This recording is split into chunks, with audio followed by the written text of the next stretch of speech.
गांधी वाड्रा का ऑपरेशन पंजाब अभी पूरा हुआ नहीं है, क्योंकि न तो कैप्टन अमरिंदर सिंह ने हार मानी है और न ही नवजोत सिंह सिद्धू की महत्वाकांक्षाएं ही खत्म हुई हैं।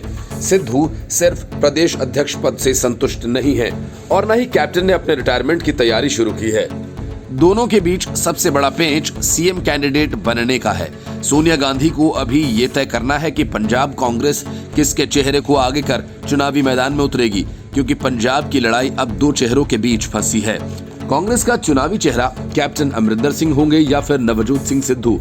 जब तक ये पेंच नहीं सुलझ जाता, पंजाब कांग्रेस में धूम धड़ाम होता ही रहेगा।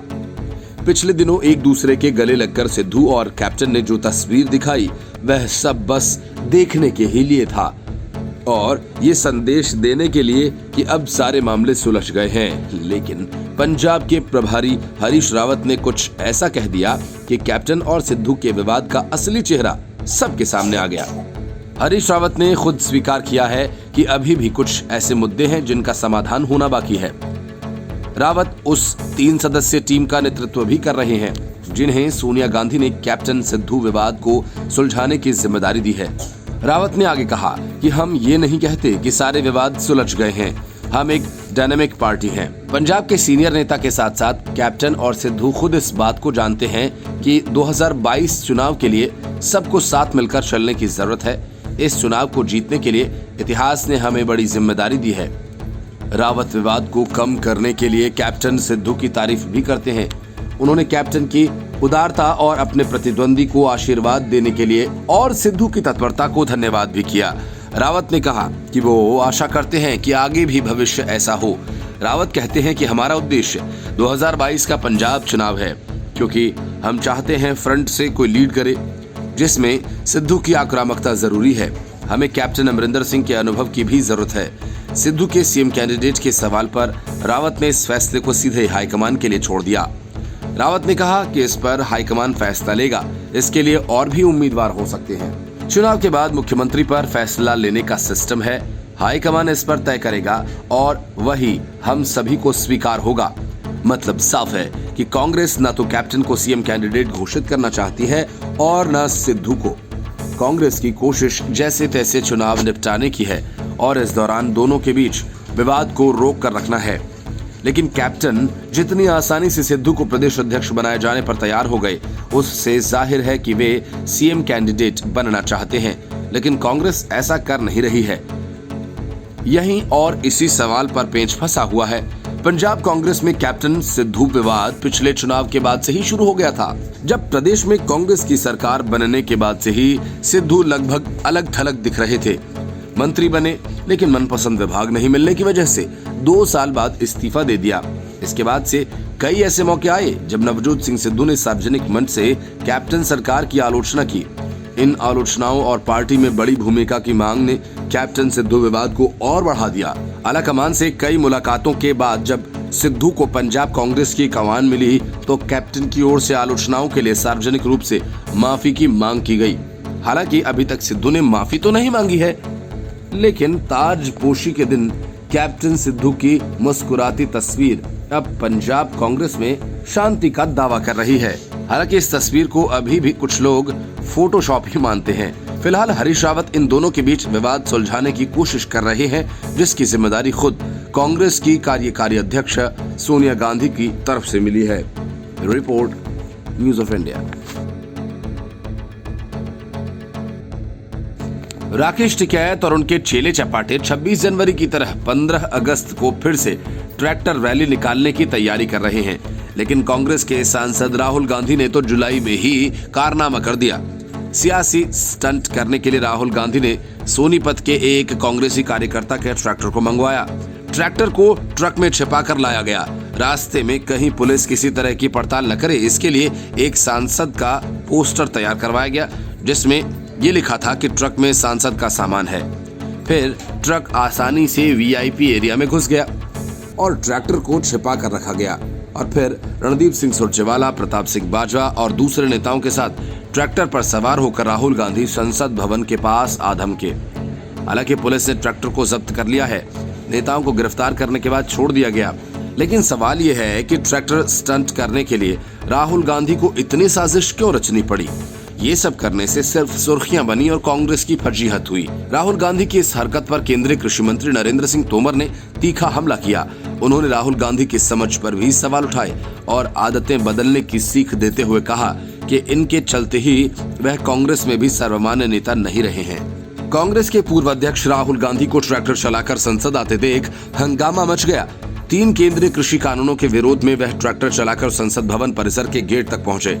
उन्होंने कहा कि केंद्र को इन तीनों कानूनों को वापस लेना होगा। उनके साथ मौजूद रहे कई कांग्रेसी नेताओं को पुलिस ने हिरासत में भी ले लिया। जिस ट्रैक्टर पर वह संसद पहुंचे, बाद में उसे पुलिस ने कब्जे में ले लिया। राहुल के इस स्टंट पर कृषि मंत्री ने कहा कि राहुल गांधी को गांव, गरीब, किसान के बारे में कोई अनुभव और दर्द नहीं है। राहुल गांधी को सोचना चाहिए कि जब आपने अपने घोषणा पत्र में इन्हीं कानूनों को लाने के लिए कहा था, तो आप उस समय झूठ बोल रहे थे या आज झूठ बोल रहे हैं। नरेंद्र सिंह तोमर बोले, राहुल किसानों को गुमराह करने और देश में अराजकता का वातावरण बनाने की कोशिश न करें। उनकी इन्हीं आदतों और ऐसी हल्की समझ की वजह से ही वह कांग्रेस में भी सर्वमान्य नेता नहीं रहे। कृषि मंत्री ने कहा कि किसान यूनियन के पास कोई प्रस्ताव नहीं है। यही कारण है कि वे चर्चा करने के लिए नहीं आ रहे हैं। भारत सरकार किसान यूनियन के साथ चर्चा करने के लिए तैयार है। कानून के हर बिंदु पर हम उनके साथ बात कर सकते हैं। राहुल गांधी जो ट्रैक्टर चला रहे थे, उस पर उनके साथ राज्यसभा सदस्य दीपेंद्र हुड्डा, प्रताप सिंह बाजवा, पार्टी के कुछ अन्य सांसद बैठे थे। इस ट्रैक्टर के आगे एक बैनर भी लगाया गया था, जिस पर किसान विरोधी तीनों काले कानून वापस लो लिखा हुआ था। तीनों कृषि कानून वापस लिए जाने की मांग को लेकर आंदोलन कर रहे किसानों के प्रति समर्थन जताने वाले राहुल गांधी ने कहा, सरकार के मुताबिक आंदोलन कर रहे किसान आतंकवादी हैं। किसानों की बात नहीं सुनी जा रही है। 2-3 बड़े उद्योगपतियों के लिए ये कानून लाए गए हैं। ये बात पूरा देश जानता है। इन कानूनों को वापस लेना ही पड़ेगा। बाद में उन्होंने ट्वीट किया और कहा कि अगर खेत बेचने पर मजबूर करोगे तो ट्रैक्टर संसद में चलेगा। सत्य की फसल उगा कर रहेंगे। कृषि विरोधी कानून वापस लो। Bureau report, news of India. सरकारी बैंकों का हजारों करोड़ लूटकर इंग्लैंड में भागने वाला विजय माल्या कई बार ये कह चुका है कि मैं तो भारतीय बैंकों का सारा कर्ज चुकाने को तैयार हूं, लेकिन सरकार लेना ही नहीं चाहती। लेकिन लंदन हाई कोर्ट के नए फैसले के बाद विजय माल्या इस किस्म के तर्क नहीं दे पाएगा। वजह यह है कि लंदन हाई कोर्ट ने माल्या को दिवालिया घोषित कर दिया। लंदन हाई कोर्ट के इस फैसले के बाद भारतीय बैंक माल्या की संपत्तियों पर आसानी से कब्जा कर सकेंगे। माल्या के खिलाफ भारतीय स्टेट बैंक SBI के नेतृत्व में भारतीय बैंकों के संघ ने ब्रिटिश कोर्ट में याचिका दाखिल की थी। इस याचिका में किंगफिशर एयरलाइंस को दिए गए ऋण की वसूली के लिए माल्या को दिवालिया घोषित करने की मांग की गई थी। लंदन हाईकोर्ट के फैसले के खिलाफ अपील करने के लिए माल्या के पास अभी एक मौका बाकी है। बताया ये जा रहा है कि माल्या का वकील जल्द ही इस फैसले को चुनौती देने के लिए याचिका दाखिल कर सकता है। विदेश सचिव हर्षवर्धन श्रृंगला ने कहा था कि माल्या के खिलाफ भारत ने एक मजबूत मामला बनाया है और ब्रिटेन के अधिकारियों ने उसके प्रत्यर्पण के संबंध में सर्वोत्तम आश्वासन दिया। विदेश सचिव ने विजय माल्या के प्रत्यर्पण में देरी से जुड़े सवाल पर कहा था कि हमें बताया गया है कि इस मामले पर प्रक्रिया जारी है और ब्रिटिश पक्ष उसके प्रत्यर्पण को लेकर कार्य कर रहा है।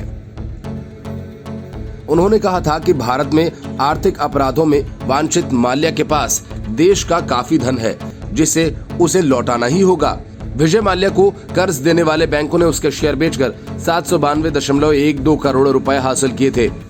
स्टेट बैंक ऑफ इंडिया की अगुवाई वाले बैंकों के कंसोर्शियम की तरफ से डेट रिकवरी ट्राइब्यूनल ने माल्या के शेयर बेचे थे। ईडी ने तीनों भगोड़ों के शेयर जब्त कर SBI के नेतृत्व वाले कंसोर्टियम को हैंडओवर कर दिया है।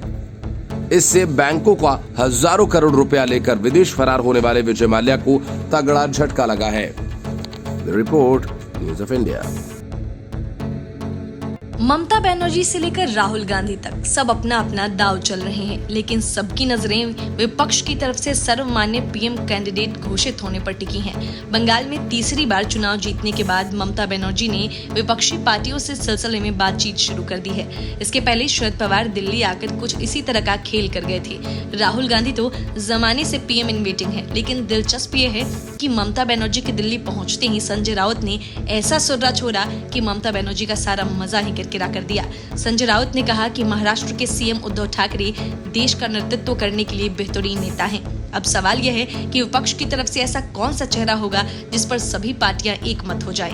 फिलहाल रेस में ममता बनर्जी खुद को आगे मानकर चल रही हैं, लेकिन कल तक ममता बनर्जी का गुणगान करने वाले संजय राउत ने उद्धव ठाकरे के नाम को आगे क्यों बढ़ाया?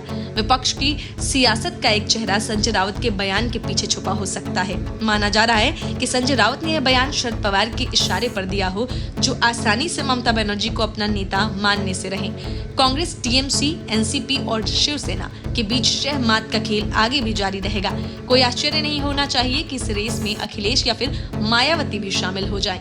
लेकिन मिशन पीएम इन वेटिंग पर निकली ममता बनर्जी पूरे तामझाम के साथ दिल्ली आ चुकी हैं। संभव है उनकी पहली मुलाकात पीएम से हो। राष्ट्रपति रामनाथ कोविंद से ममता बनर्जी के मिलने का कार्यक्रम है। तृणमूल कांग्रेस की प्रमुख 2024 के लोकसभा चुनाव से पहले राष्ट्रीय स्तर पर बड़ी भूमिका निभाने की तैयारी में है। पश्चिम बंगाल में लगातार तीसरी बार सत्ता पर काबिज होने वाली ममता बनर्जी का विधानसभा चुनाव में जीत दर्ज करने के बाद यह पहला दिल्ली दौरा है। बनर्जी का कांग्रेस अध्यक्ष सोनिया गांधी के अलावा कमलनाथ, आनंद शर्मा और अभिषेक मनु सिंघवी समेत अन्य कांग्रेसी नेताओं से मुलाकात का भी कार्यक्रम है। संसद के मानसून सत्र के दौरान दिल्ली दौरे पर पहुंची ममता बनर्जी अन्य विपक्षी दलों के नेताओं से भी मुलाकात कर सकती हैं। इससे पहले ममता बनर्जी ने कहा था कि प्रधानमंत्री ने उन्हें इस सप्ताह मुलाकात का समय दिया है। हालांकि बनर्जी ने प्रधानमंत्री के साथ प्रस्तावित बैठक का विवरण साझा करने से इनकार कर दिया था। तृणमूल कांग्रेस के सूत्रों ने कहा कि 26 से 30 जुलाई के दौरे के दौरान ममता बनर्जी संसद भी जा सकती हैं। Bureau report, news of India.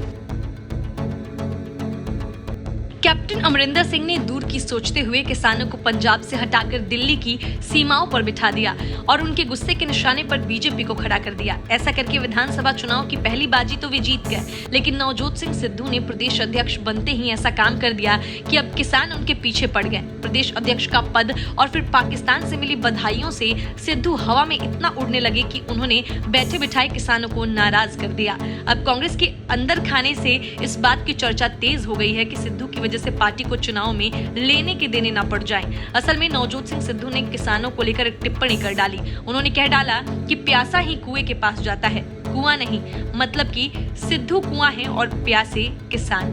बस इसी बात को लेकर हंगामा शुरू हो गया। इसी वजह से सिद्धू को किसानों ने घेर लिया। मुश्किल में फंसे सिद्धू को जैसे तैसे करके बचाकर निकाला गया। सिद्धू के बयान को संयुक्त किसान मोर्चे ने गंभीरता से लिया और उनके बयान को घमंड से भरा हुआ बताया। संयुक्त किसान मोर्चा ने सिद्धू के खिलाफ प्रदर्शन किया। किसान मोर्चा के नेताओं ने कहा कि सिद्धू का बयान घमंड से भरा हुआ है। उनको लगता है कि किसानों को उनके पास आना चाहिए। ऐसा कहकर सिद्धू ने किसानों का अपमान किया है। विपक्षी पार्टियों ने भी इस बात को लेकर सिद्धू पर हमला तेज कर दिया और कहा कि 2022 विधानसभा चुनाव के परिणाम बताएंगे कि कौन असल में प्यासा है और कौन कुआं।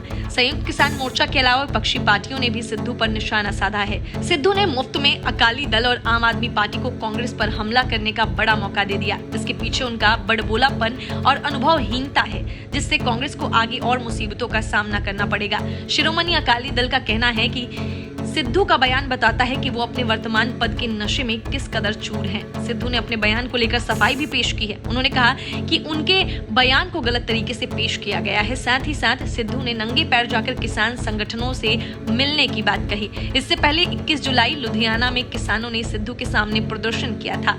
नए कृषि कानूनों का विरोध कर रहे एक संगठन के लोगों ने सिद्धू से मिलने की कोशिश की थी। वे नए कानूनों को लेकर सिद्धू से सवाल करना चाहते थे। 23 जुलाई के विवादित बयान के बाद 24 जुलाई को रूपनगर में सिद्धू को किसानों ने काले झंडे दिखाए थे। पंजाब के रूपनगर जिले में किसानों ने शनिवार को पंजाब कांग्रेस के नए अध्यक्ष नवजोत सिंह सिद्धू के खिलाफ विरोध प्रदर्शन किया।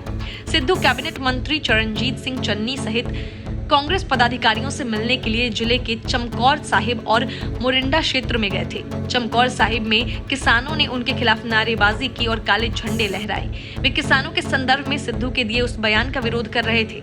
हालांकि पुलिस ने चमकौर साहिब गुरुद्वारे के पार्किंग स्थल से सिद्धू को सुरक्षित बाहर निकाला, जहां वह मत्था टेकने गए थे। प्रदर्शनकारियों ने दावा किया कि सिद्धू ने यह जानकर अपना रूट बदल लिया कि किसानों का एक बड़ा समूह बस स्टैंड के पास सड़क पर उनके खिलाफ प्रदर्शन कर रहा है। Bureau report, news of India. Rajasthan में सचिन पायलट को यह लगता है कि बीजेपी के खिलाफ सियासी जंग उन्होंने लड़ी और कुर्सी गहलोत लूट कर ले गए। ठीक वैसा ही छत्तीसगढ़ में टीएस सिंहदेव महसूस करते हैं।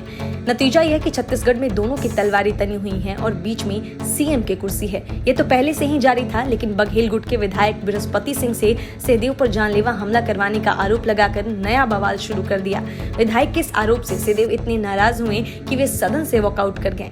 रामानुजगंज के कांग्रेस के विधायक बृहस्पति सिंह ने उन पर जानलेवा हमला कराने का आरोप लगाया था। उनका कहना था कि मुख्यमंत्री भूपेश बघेल की तारीफ करने पर टीएस सिंहदेव ने उनसे नाराजगी में ऐसा किया। इन आरोपों के बाद कुछ अन्य विधायकों द्वारा राज्य के स्वास्थ्य मंत्री के खिलाफ लॉबी बनाने की बात सामने आई। छत्तीसगढ़ में बार बार ये बात सामने आती रही है कि सिंहदेव और बघेल के बीच 2.5 वर्ष के लिए मुख्यमंत्री बनने का फॉर्मूला तय हुआ था, लेकिन भूपेश बघेल असम सहित कई राज्यों की विधानसभा चुनाव में सक्रियता दिखाकर गांधी परिवार के करीबी बनने में कामयाब हो गए, जिसके बाद टीएस सिंहदेव की राह मुश्किल हो गई। अब अपनी ही पार्टी के एक विधायक द्वारा इस तरह के आरोप लगाने से उनकी छवि को नुकसान पहुंचा है। डॉक्टर रमन सिंह के अंतिम कार्यकाल में नेता प्रतिपक्ष के रूप में 5 साल सबसे ज्यादा मुखर सिंहदेव ही रहे थे। अब टीएस सिंहदेव ने अपनी ही सरकार के खिलाफ मोर्चा खोलते हुए आर पार का मूड बना लिया। अंबिकापुर में विधायक बृहस्पति सिंह पर हमला हुआ, जिसमें उनकी गाड़ी के शीशे टूट गए। उनका कहना है कि इसके बाद हमलावर भाग खड़े हुए। अब इस आरोप के अगले ही दिन सिंहदेव सदन की कार्रवाई छोड़कर बाहर निकल गए। उन्होंने कहा कि मैं केवल ये कहने के लिए खड़ा हुआ हूँ कि जब तक मेरे विषय में सदन में शासन का स्पष्ट वक्तव्य नहीं आ जाता, तब तक मैं खुद को सदन की कार्यवाही में सम्मिलित होने के योग्य नहीं समझता हूँ। इसके बाद वो अपने आवास के लिए निकल गए। इसके बाद न सिर्फ रायपुर बल्कि दिल्ली में बैठे कांग्रेस आलाकमान की भी बेचैनी बढ़ गई। जल्द ही टीएस सिंहदेव गांधी परिवार से मुलाकात करने दिल्ली निकल सकते हैं। इससे पहले अपने ऊपर लगे आरोपों पर उन्होंने कहा था कि बृहस्पति सिंह ने भावनाओं में आकर ऐसा कहा होगा, लेकिन इसे लेकर प्रदेश प्रभारी पीएल पुनिया रायपुर में सक्रिय रहे और उन्होंने कई नेताओं के साथ बैठक की। इससे टीएस सिंहदेव आहत हुए। उनकी ही सरकार में अपनी मंत्री का बचाव करते हुए कोई बयान जारी नहीं किया, जिससे उन्हें चोट और पहुंची। आरोप लगाने वाले विधायक भूपेश बघेल के समर्थक हैं। ऐसे में लोगों के बीच तमाम तरह की अटकलें लगाई जा रही हैं। पीएल पुनिया ने सदन में भी सिंहदेव से मुलाकात की थी और विधायक बृहस्पति सिंह से भी मिले थे। फिर उन्होंने कोई विवाद न होने का दावा किया था। अब राज्य की कांग्रेस सरकार के बयान पर सब कुछ निर्भर करता है। Bureau report, news of India.